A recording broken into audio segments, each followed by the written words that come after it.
প্রথমেই জানিয়ে দিব, গাজায় যুদ্ধবিরতি ভেঙে ফের ইসরায়েলের হামলা, নিহত ২৬, খামেনির কঠোর হুঁশিয়ারিতে আতঙ্কে নেতানিয়াহু।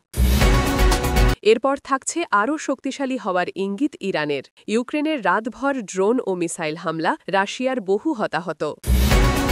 সর্বশেষ জানবেন, পুতিন ও কিম জং উন দুজনকেই নিয়ন্ত্রণ করা কঠিন, জানিয়েছেন ডোনাল্ড ট্রাম্প।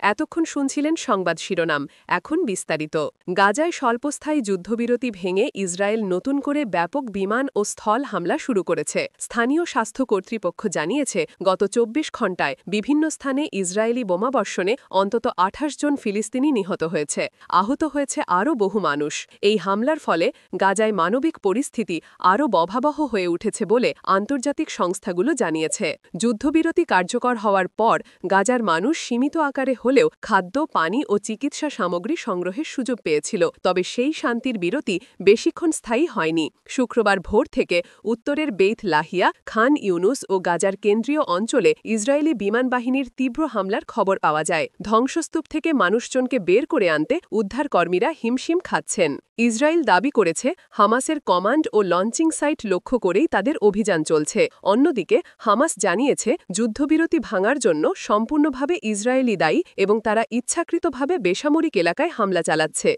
এদিকে ইরানের সর্বোচ্চ নেতা আয়াতুল্লাহ আলী খামেনি পরিস্থিতি নিয়ে কঠোর হুঁশিয়ারি দিয়েছেন। তেহরানে এক বক্তৃতায় তিনি বলেন, গাজায় নির্বিচারে হত্যাযজ্ঞ চালিয়ে ইসরায়েল আগুন নিয়ে খেলছে, এর পরিণাম ভয়াবহ হবে।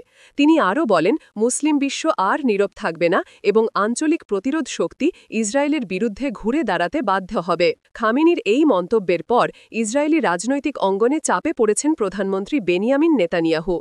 আন্তর্জাতিক মহলে বিচ্ছিন্ন হওয়ার পাশাপাশি ইরানপন্থী মিলিশিয়াদের সম্ভাব্য প্রতিশোধমূলক হামলার ঝুঁকি বাড়তে পারে বলে ইসরায়েলের নিরাপত্তা বিশ্লেষকেরা একাংশ সতর্ক করেছেন। কূটনৈতিক মহলে আলোচনা শুরু হয়েছে, খামেনির হুঁশিয়ারি মধ্যপ্রাচ্যে নতুন করে উত্তেজনা ছড়িয়ে দিতে পারে। যুক্তরাষ্ট্রসহ পশ্চিমা মিত্ররা ইসরায়েলকে সংযত থাকার আহ্বান জানিয়েছে। জাতিসংঘ আবারও যুদ্ধবিরতি পুনর্বহালের জন্য সব পক্ষের প্রতি জরুরি আহ্বান জানিয়েছে। মানবাধিকার সংস্থাগুলো বলছে, যুদ্ধবিরতি ভেঙে নতুন করে সামরিক অভিযান শুরু হওয়া গাজার সাধারণ মানুষের দুর্ভোগ আরও বৃদ্ধি করবে এবং মানবিক সংকট চরমে পৌঁছাতে পারে। গাজার হাসপাতালগুলোতে ইতোমধ্যে জায়গা সংকট দেখা দিয়েছে। বিভিন্ন রোগে আক্রান্ত শিশু, গর্ভবতী নারী এবং আহতদের চিকিৎসা দিতে গিয়ে চিকিৎসকরা হতাশা প্রকাশ করছেন।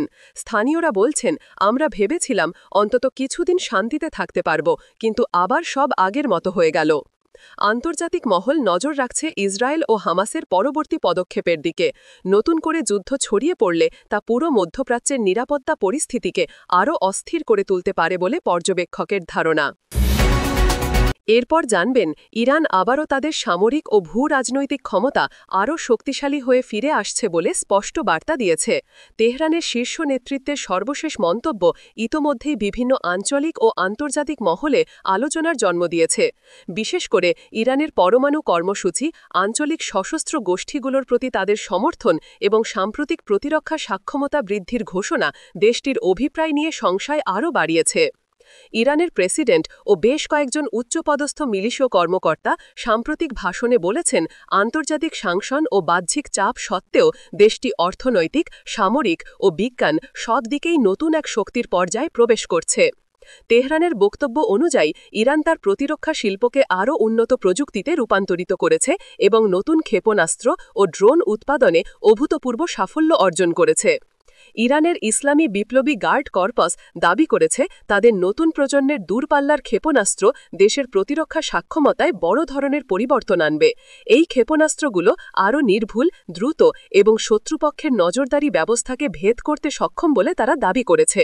আন্তর্জাতিক মিলিটারি বিশ্লেষকদের মতে, ইরানের এই বার্তা শুধু প্রতিরক্ষা ঘোষণা নয়, বরং অঞ্চলের প্রতিদ্বন্দ্বীদের প্রতি কৌশলগত চাপ সৃষ্টি করার একটি ইঙ্গিত। এদিকে ইরানের সর্বোচ্চ নেতা আয়াতুল্লাহ আলী খামেনি বলেছেন, আমরা যত চাপের মুখে পড়ি ততই আরও শক্তিশালী হয়ে উঠি। ইরানকে দুর্বল করার স্বপ্ন বহুবার ব্যর্থ হয়েছে, এবারও হবে। তার এই বক্তব্যকে অনেক পর্যবেক্ষক ইসরায়েল ও পশ্চিমা দেশগুলোর উদ্দেশ্যে পাঠানো কড়া সতর্কবার্তা হিসেবে দেখছেন। ইরানের এই বার্তা আঞ্চলিক ভূরাজনীতিতে কী প্রভাব ফেলতে পারে তা নিয়ে মধ্যপ্রাচ্য জুড়ে আলোচনা চলছে। সৌদি আরব, সংযুক্ত আরব আমিরাত সহ উপসাগরীয় দেশগুলো ইরানের সামরিক ক্ষমতা বৃদ্ধিকে দীর্ঘদিন ধরে উদ্বেগের চোখে দেখে আসছে। ইয়েমেন, লেবানন, সিরিয়া ও ইরাকে ইরানপন্থী গোষ্ঠীগুলোর কার্যক্রম আরও সক্রিয় হয়ে উঠলে আঞ্চলিক অস্থিতিশীলতা বাড়তে পারে বলে কূটনীতিকরা মনে করছেন। যুক্তরাষ্ট্র ইতোমধ্যে জানিয়েছে ইরানের সামরিক সক্ষমতা বৃদ্ধির দাবি ও তাদের আঞ্চলিক কর্মকাণ্ড গভীরভাবে পর্যবেক্ষণ করা হচ্ছে। ওয়াশিংটন বলেছে ইরান যাতে পরমাণু অস্ত্র তৈরি করতে না পারে সেই বিষয়ে আন্তর্জাতিক সম্প্রদায়ের সঙ্গে সমন্বয় আরও জোরদার করা হবে। তবে তেহরান বলছে তাদের সামরিক কর্মসূচি পুরোপুরি প্রতিরক্ষামূলক এবং দেশটি কোনো আক্রমণাত্মক উদ্দেশ্য নিয়ে এগোচ্ছে না। ইরান দাবি করে আসছে বহিরাগত হুমকি থেকে দেশের সার্বভৌমত্ব রক্ষা করাই তাদের প্রধান লক্ষ্য। পর্যবেক্ষকদের মতে বর্তমান বৈশ্বিক ও আঞ্চলিক পরিস্থিতিতে ইরানের আরও শক্তিশালী হওয়ার ইঙ্গিত শুধু সামরিক বার্তা নয়, বরং রাজনৈতিক, কূটনৈতিক এবং অর্থনৈতিক ক্ষেত্রে নিজেদের অবস্থান সুস্পষ্ট করার কৌশলও। আগামী দিনে এই ঘোষণা মধ্যপ্রাচ্যের নতুন শক্তির ভারসাম্য নির্ধারণে গুরুত্বপূর্ণ ভূমিকা রাখতে পারে বলেও তারা মনে করছেন। এরপর জানবেন ইউক্রেনের আকাশে রাতভর ড্রোন ও মিসাইল হামলার খবর পাওয়া গেছে, যার ফলে রাশিয়ার অভ্যন্তরীণ কিছু এলাকা ও সামরিক স্থাপনায় বড় ধরনের ক্ষয়ক্ষতি ও হতাহতের খবর পাওয়া গেছে।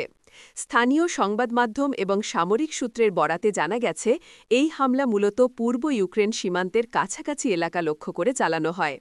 ইউক্রেনের সামরিক কর্মকর্তারা জানিয়েছেন রাতের অন্ধকারে উচ্চ ক্ষমতাসম্পন্ন ড্রোন এবং মধ্যদূরত্বের ক্ষেপণাস্ত্র ব্যবহার করে বিভিন্ন কৌশলগত লক্ষ্যবস্তুতে আঘাত হানা হয়েছে। তাদের দাবি এই অভিযান পূর্ব পরিকল্পিত এবং অত্যন্ত সূক্ষ্মভাবে সম্পন্ন হয়েছে। ইউক্রেনীয় সেনারা হামলার সময় কয়েকটি রাশিয়ার সামরিক ঘাঁটি এবং সরবরাহ কেন্দ্রকে মূল লক্ষ্য হিসাবে চিহ্নিত করেছিল। রাশিয়ার স্থানীয় প্রশাসন বলেছে হামলার ফলে কয়েকজন সামরিক ও নাগরিক হতাহত হয়েছেন। প্রাথমিকভাবে কমপক্ষে ২০ থেকে ৩০ জন নিহত ও আরও বহু আহত হওয়ার তথ্য পাওয়া গেছে। আহতদের মধ্যে শিশুও রয়েছে, তবে নির্দিষ্ট সংখ্যা এখনও প্রকাশ করা হয়নি। হামলার ধ্বংসযজ্ঞে কয়েকটি ভবন, যানবাহন এবং সরবরাহ সামগ্রী সম্পূর্ণ ধ্বংস হয়েছে। রাশিয়ান পক্ষের প্রতিরক্ষা মন্ত্রণালয় এক বিবৃতিতে জানিয়েছে তারা পরিস্থিতি নিয়ন্ত্রণে আছে এবং হামলার জন্য ইউক্রেনকে দায়ী করেছে। মন্ত্রণালয় আরও জানিয়েছে যে রাশিয়ান বাহিনী আকাশসীমা রক্ষা করতে সক্ষম হয়েছে এবং অনেক ড্রোন ধ্বংস করা হয়েছে, তবে কিছু ড্রোন ক্ষেপণাস্ত্র লক্ষ্যবস্তুতে আঘাত করেছে। ইউক্রেনের সামরিক সূত্র জানিয়েছে এই হামলা একটি কৌশলগত বার্তা হিসাবে চালানো হয়েছে। ইউক্রেনের প্রতিরক্ষা মন্ত্রণালয় বলেছে তারা সামরিক ক্ষমতা বাড়াতে এবং রাশিয়ার সামরিক কার্যক্রমে প্রভাব বিস্তার করতে এ ধরনের অভিযান অব্যাহত রাখবে। ইউক্রেনের পক্ষ থেকে বলা হয়েছে রাতভর অভিযান আমাদের প্রতিরক্ষা সক্ষমতা এবং দূরপাল্লার আঘাত দেওয়ার ক্ষমতার পরিচয় বহন করে। আঞ্চলিক বিশ্লেষকরা মনে করছেন সাম্প্রতিক এই হামলা ইউক্রেনের জন্য কৌশলগত গুরুত্বপূর্ণ ইঙ্গিত বহন করছে। রাশিয়ার সামরিক স্থাপনা লক্ষ্যবস্তু হওয়ায় সম্ভাব্য প্রতিশোধমূলক অভিযান এবং উত্তেজনা বৃদ্ধি পাওয়ার আশঙ্কা রয়েছে। এছাড়া আন্তর্জাতিক সম্প্রদায়ও এই পরিস্থিতির দিকে লক্ষ্য রাখছে এবং এ ধরনের সংঘাতের দীর্ঘমেয়াদী প্রভাব নিয়ে উদ্বেগ প্রকাশ করছে। হামলার পরে রাশিয়ার অভ্যন্তরীণ নিরাপত্তা ব্যবস্থা জোরদার করা হয়েছে। সীমান্ত এলাকা ও শহরের গুরুত্বপূর্ণ স্থাপনাগুলিতে নিরাপত্তা বৃদ্ধি করা হয়েছে। প্রশাসনিক কর্মকর্তারা নাগরিকদের শান্ত থাকার পরামর্শ দিয়েছেন, তবে স্থানীয়দের মধ্যে আতঙ্ক এবং উদ্বেগ বিরাজ করছে, কারণ এটি রাশিয়ার ভূখণ্ডে সংঘটিত এক উল্লেখযোগ্য হামলা।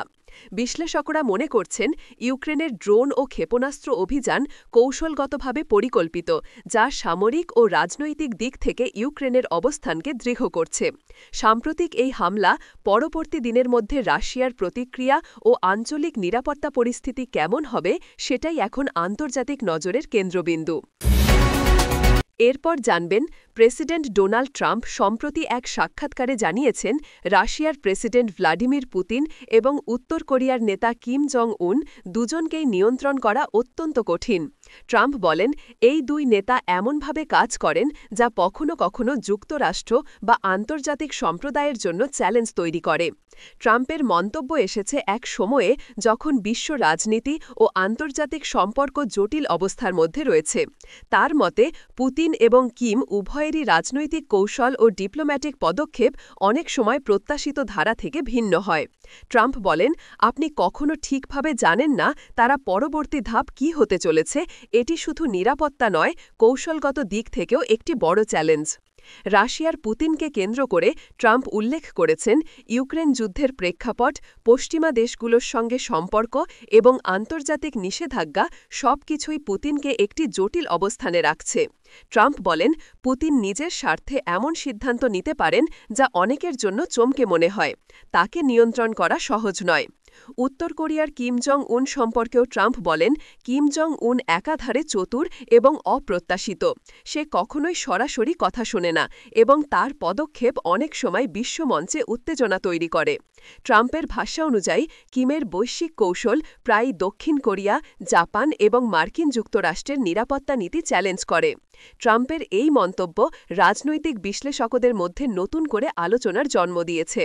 বিশ্লেষকরা বলছেন, সাবেক প্রেসিডেন্টের অভিজ্ঞতার আলোকে এই মন্তব্যের গুরুত্ব আছে, কারণ ট্রাম্প নিজে একাধিকবার আন্তর্জাতিক নেতা এবং বিভিন্ন দেশের রাষ্ট্রনেতাদের সঙ্গে সরাসরি আলোচনায় জড়িত ছিলেন। ট্রাম্প আরও বলেন, দুই নেতাই এমনভাবে দেশের অভ্যন্তরীণ ও বৈশ্বিক কৌশল পরিচালনা করেন যা কখনো কখনো পূর্বাভাস করা কঠিন। তবে এই ধরনের জটিল পরিস্থিতিতেও যুক্তরাষ্ট্রকে সমাধান খুঁজে নিতে হয়। তার এই বক্তব্য কূটনৈতিক বিশ্লেষকরা যুক্তরাষ্ট্রের ভবিষ্যৎ নীতি এবং আন্তর্জাতিক সমঝোতার ওপর প্রভাব ফেলতে পারে বলে মন্তব্য করেছেন। এছাড়া ট্রাম্পের ভাষ্যানুযায়ী পুতিন ও কিম জং উনের আচরণকে বোঝা এবং সামাল দেওয়া শুধু রাজনৈতিক নয়, কৌশলগতভাবে গুরুত্বপূর্ণ। বিশেষ করে এই দুই নেতার সঙ্গে সম্পর্ক উন্নয়ন বা ত্রুটিপূর্ণ কূটনৈতিক পদক্ষেপ আন্তর্জাতিক স্থিতিশীলতা প্রভাবিত করতে পারে। বিশ্লেষকরা মনে করছেন, ট্রাম্পের এই মন্তব্য ভবিষ্যতের আন্তর্জাতিক নীতিতে যুক্তরাষ্ট্রের কৌশলগত অবস্থান ও প্রতিক্রিয়া প্রভাবিত করতে পারে। পাশাপাশি এটি আন্তর্জাতিক সংবাদ মাধ্যম ও রাজনৈতিক বিশ্লেষক সমাজে নতুন আলোচনা এবং সমালোচনার জন্ম দিয়েছে। সামগ্রিকভাবে সাবেক প্রেসিডেন্টের এই মন্তব্য বিশ্ব রাজনীতিতে দুই শক্তিশালী নেতার ভূমিকা এবং তাদের আচরণ বোঝার গুরুত্বকে পুনরায় তুলে ধরেছে। আন্তর্জাতিক পর্যবেক্ষকদের মতে, পুতিন ও কিম জং উনের মতো নেতাদের নিয়ন্ত্রণ করা কঠিন হলেও তাদের পদক্ষেপ বিশ্ব রাজনীতিকে বড়ভাবে প্রভাবিত করতে সক্ষম।